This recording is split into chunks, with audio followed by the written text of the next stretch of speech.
చెప్తున్నారంట. వాళ్ళ కనీసం ఎఫ్ఐఆర్ కూడా నమోదు చేయట్లేదంట.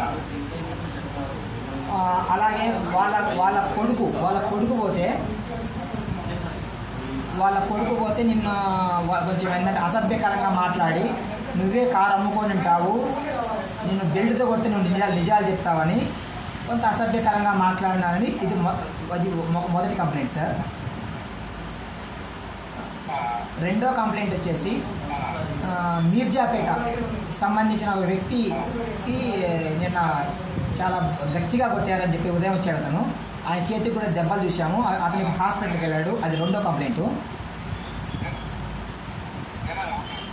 నిన్న కొట్టారంట సార్, నిన్న కొట్టారంట. ఈరోజు హాస్పిటల్కి ఇంజక్షన్ కోసం వచ్చాడు, నొప్పులు భరించలేక.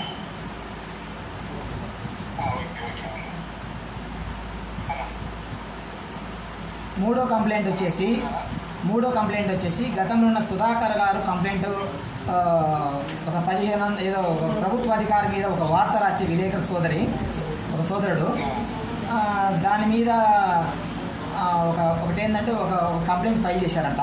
తర్వాత ఆ అధికారి ఎవరైతే కన్సర్న్ అధికారి వచ్చి ప్రజెంట్ ఉన్న మన ఎస్ఐ గారు బ్రహ్మనాయుడు గారి దగ్గరకు వచ్చి నేను ఇచ్చిన కంప్లైంట్ ఫాల్స్ ఫ్యాబ్రికేటెడ్ అని చెప్పి కూడా 1.5 year అవుతుందంట.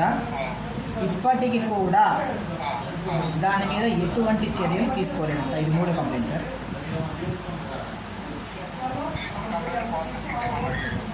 అధికారే వచ్చి నేను ఇచ్చింది ఆ రోజు తప్పు, కొన్ని ప్రలోభాలకు గురయ్యో ఆవేశంలో పెట్టాను కాబట్టి నా తప్పు నేను ఒప్పుకుంటున్నాను, వీలైతే జాతీయ లోక్ అదాలత్లో రాజీ చేయండి అంటే అది ఆయన చెప్పిన తర్వాత ఇప్పుడు 3 లోక్ అదాలత్లు అయిపోయినాయి సార్.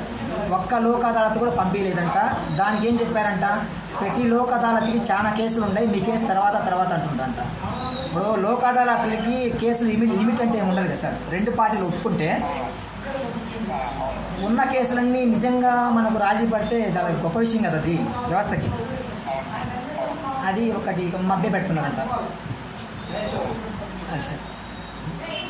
ఇంకేదైనా అంటే మీకు చెప్తా సార్ తర్వాత. సరేనా? Thank you sir.